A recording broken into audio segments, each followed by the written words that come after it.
So yesterday was a day of glad tidings and great joy. It was amazing. I've been working on my car. Well, let me set the stage for you, right? I drive a 2004 Lexus RX 330 OG. You know what I'm saying? That joint is 20 years old right now. It's kind of crazy. Still kicking, about 240,000 miles. The engine can go for a long time because it's just built so well. Toyota Lexus, shout out. But you know, after 20 years, you gotta start checking on some stuff. And the radiator, this is funny because I actually really enjoy car repair type stuff, but I'm not really good at noticing it and acting on it quick. And I'm sure a lot of you can relate to knowing about those issues that your cars have and have had for months that you just say, I'll just keep on going. I'm very much like that, even though I enjoy working on cars. But being up here in Michigan, we get to experience the cold a lot, which means that inside a car, you would prefer to have a heater.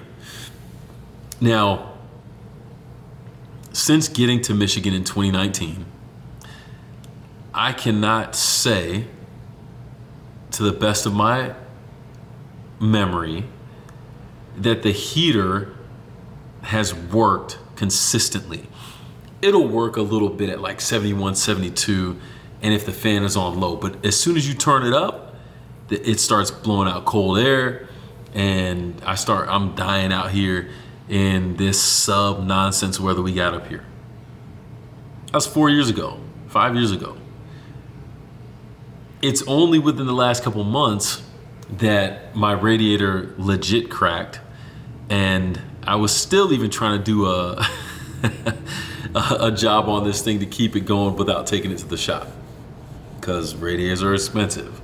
And in my mind, if I'm gonna start putting this kind of money in to replace this older vehicle, I might as well start looking at something new. Okay, but see, here's the thing. This auto shop, they got me.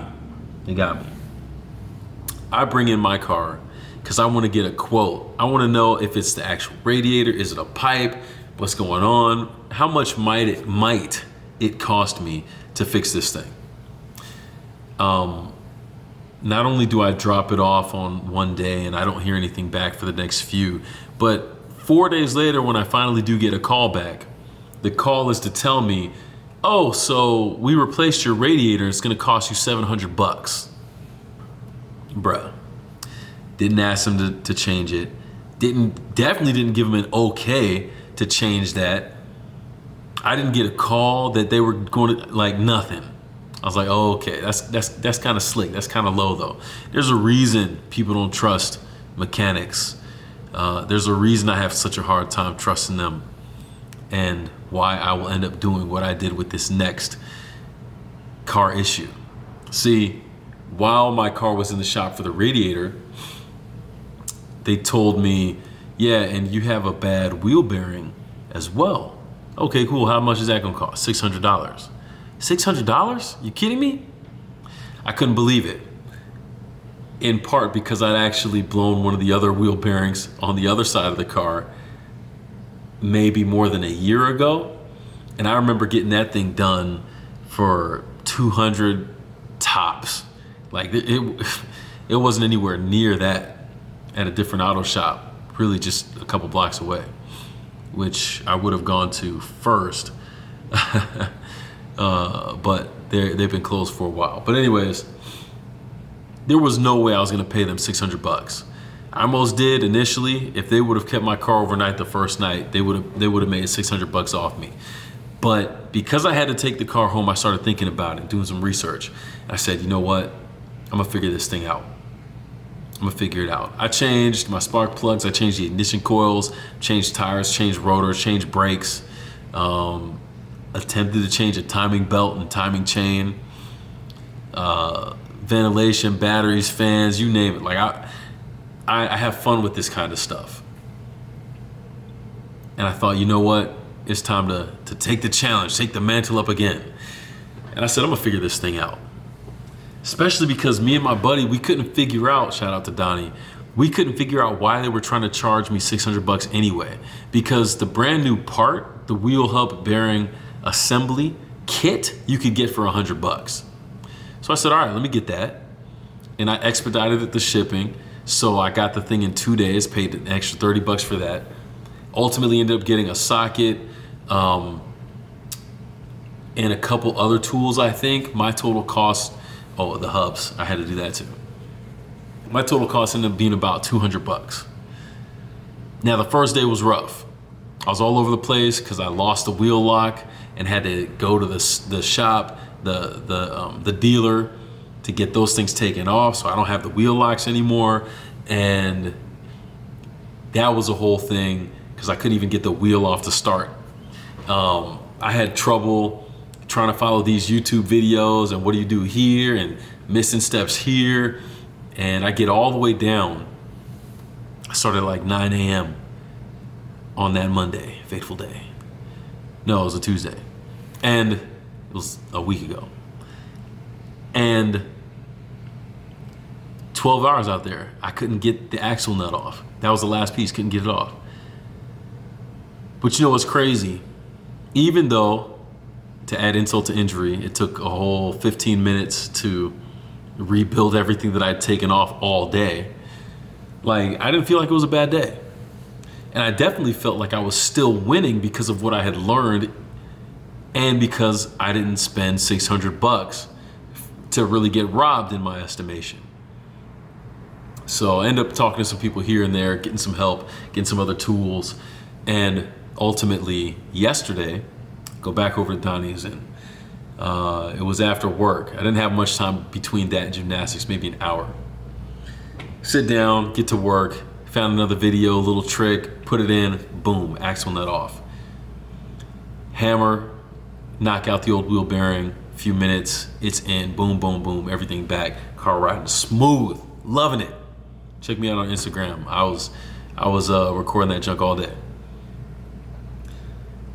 But the thing is, at any time I could have bailed out and thought that this wrench was too hard to get out. This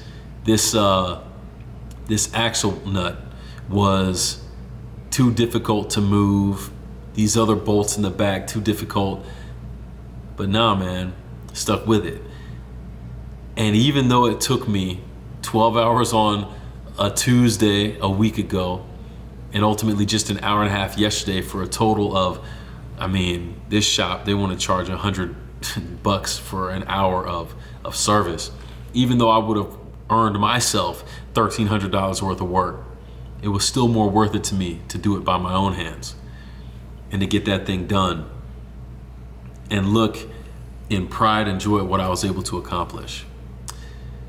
And so, you know, this is about provoking thought, and I gotta ask, how many things might you be passing off to someone else you think or believe or have been told is more capable than you?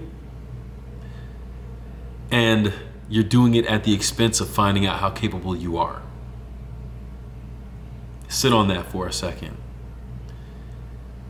I understand that we live in an age of ease where you can pay someone to do something for you, but when you do that, every time that you do that, are you growing? Or are you just paying someone else to take the opportunity that you would have had? I knew I didn't want to pay $600 and just give away the money. Like, I couldn't do it. I couldn't do it. I felt like there has to be a way to get this thing done by my blood, sweat, and tears on my terms. And there was. I was able to get it done. So who knows what other adventures are going to be next. Let's just say I hope that I don't have to do anything for the car anytime soon. It does need a few things, having finished up this job, but, you know, nah, I'll take a break. I'll take a break. Just something to think about. Don't give away your opportunities to grow and to level up. Take them, be excited about them, embrace them, enjoy them, and you'll see yourself become much better than you thought you could. I believe that. And I think if you give it a shot, you'll see it to be true for you as well. But until then, let me know what you think down below. We out here, and we out. Peace.